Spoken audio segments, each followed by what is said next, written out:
Yes, guys, welcome back to Kosi's Arsenal podcast. My name is Kosi. It's a good afternoon, so good afternoon, good evening, and good morning wherever you're watching from in all parts of the world.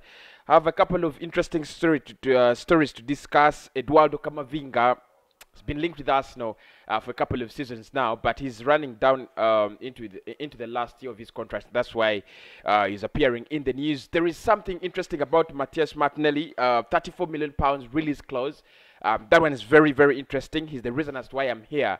And basically, we have to talk about Odegaard's 15 million move to Arsenal. I'll talk about that in detail. I think I'll do a video about Odegaard. I've taken a while without talking about him, and a couple of developments about that deal. I also talk about just Lingard because you know what hurts me is that on a daily basis, when I wake up these days, there is something around just Lingard to Arsenal, and I don't want to see the news, but I have to look at them so that I can actually discuss and tell you what's going on, people. So please do smash the like button. It really means a lot. Subscribe to the channel as well. But the comments and the like button, today we are not live, it's a premiere, but I promise as soon as my internet gets sorted, I'm going to do the live stream. So please do check out my numbers in the description. Send anything you can so that we can actually get live. Anything in support of the channel is massively appreciated. So let us get into the stories. First and foremost, let me start with Matheus Martinelli because that's the biggest story today. Now, HITC7s, they have a very wonderful website. I told you I love their YouTube channel, and I'm increasingly loving their writing.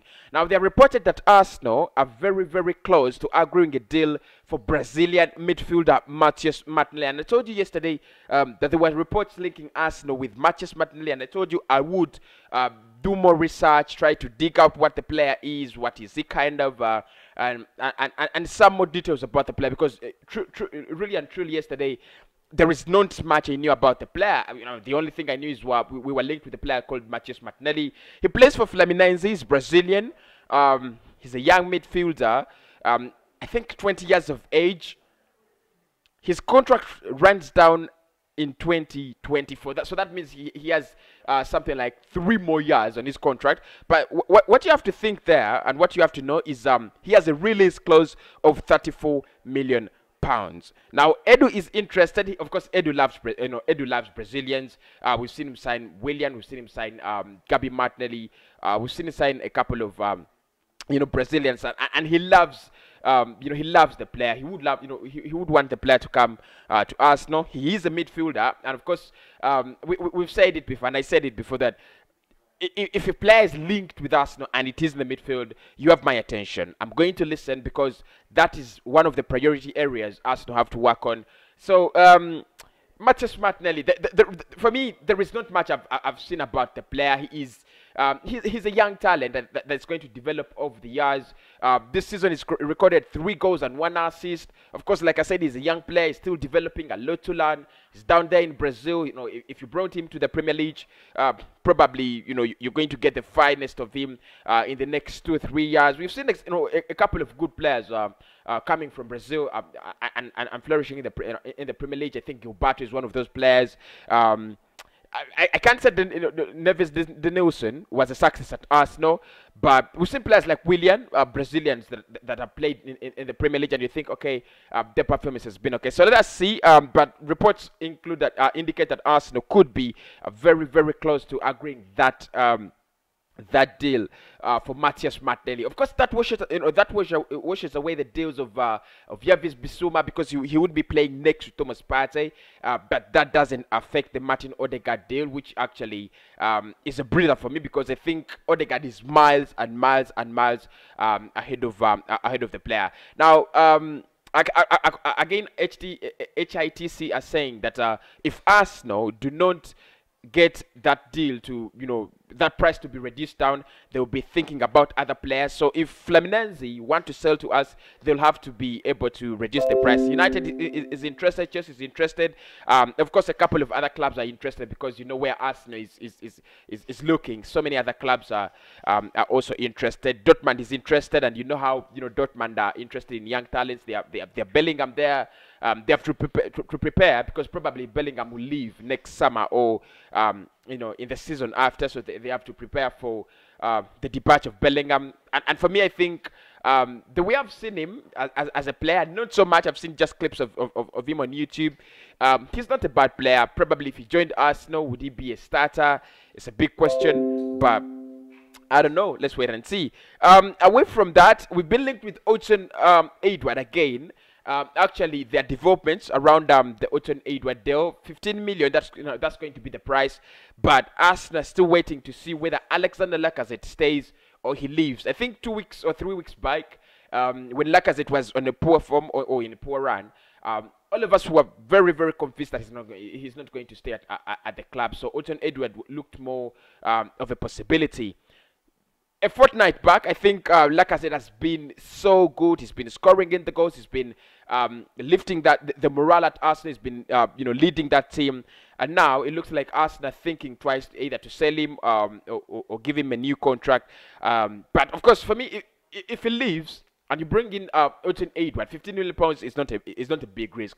I was looking at someone who was saying 15 million is a big risk. Clubs are taking risks of 60 million.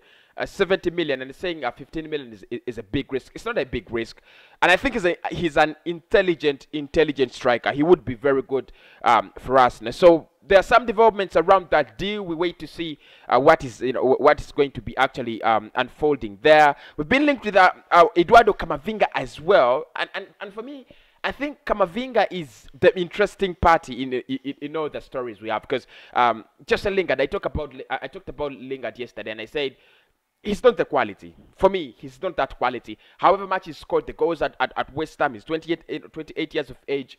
What has he been doing throughout this career to an extent that he's 28 and he's just coming up. He's just like an upcoming player. So for me, I don't trust Jesse Lingard. I don't like Jesse Lingard, and I don't think he's fit for Arsenal. However, he's been advised to snub Arsenal for West Ham, which I think, for me would be tremendous news for Arsenal. I don't want him to be linked to the club. United are looking at a reported £30 million for Jesse Lingard. The good thing, and this is so good, he's not a priority player. He's not playing in a priority area. Arsenal are looking at, because we are looking at probably getting in a CM, an AM, or probably going for a right back as our first choice priorities. He doesn't play there. That's the good thing. But with Camavinga, I think it's interesting. First and foremost, his contract is running down. He's going to be left with 1 year on his contract in the summer, in 2021.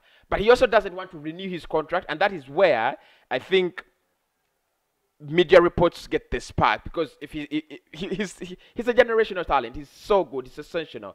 But if he's not going to renew his contract with Rennes, that means they've got to sell him. At least they need to get some money. And I think this is the problem. Rennes knew they were not going to retain him.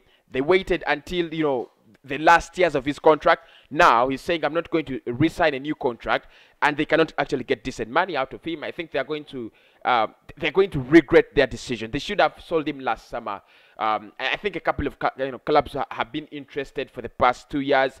They should have sold him back then, probably for 50 million. But I think in the summer, with 1 year left on his contract, and Rennes, in panic mode, they don't want to lose him, in the final year of their contract. Probably they could go for around 30 or 25 million pounds.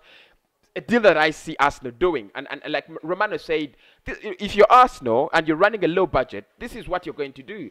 Go for such deals. Think about it. You don't want to spend 50 million, 50 million pounds on a player like Camavinga, but he's available now for 25 million pounds. The only question is, if you do not have Europa League football and Champions League football, are you going to sign a player of this stature like Camavinga? It's a big question there. But probably there, what you have to do there is your negotiation and how you're gonna price and entice the agent of the players. Probably. But I think it's a good deal. It's a very, very good deal. Camavinga playing next to Thomas Partey, and then you have a player like maybe Dybala or Odegaard or Ceballos, ahead of him. Yeah, I think it would be a good midfield, because yesterday we were talking about Bissouma and Emi Buendia, and I said that would be around probably 75 or 90 million pounds Arsenal could have to spend. If you're going for Paulo Dybala, who's 30 million, and Camavinga would be around 25 or 30, that's around 65 million pounds or 70. So you could see the difference in prices, and that's what Arsenal is looking at. We don't have a lot of money. We have a lot of transfer worries and questions and priorities. So if you think about it logically, probably if Arsenal think about it logically, then Camavinga would be a very, very good deal. So that is all I have for you this early morning. I'll be live if the internet is stable and someone sponsors me for the next show. I'll be live and I try to give you the latest around Arsenal. I think I'll do a match preview, Slavia Prague against Arsenal at 9 p.m. So tune in for that show. And then tomorrow we shall come with a predicted lineup of that show and how exactly to beat Slavia Prague and qualify for the semi-finals. For now, subscribe to the channel, smash the like button.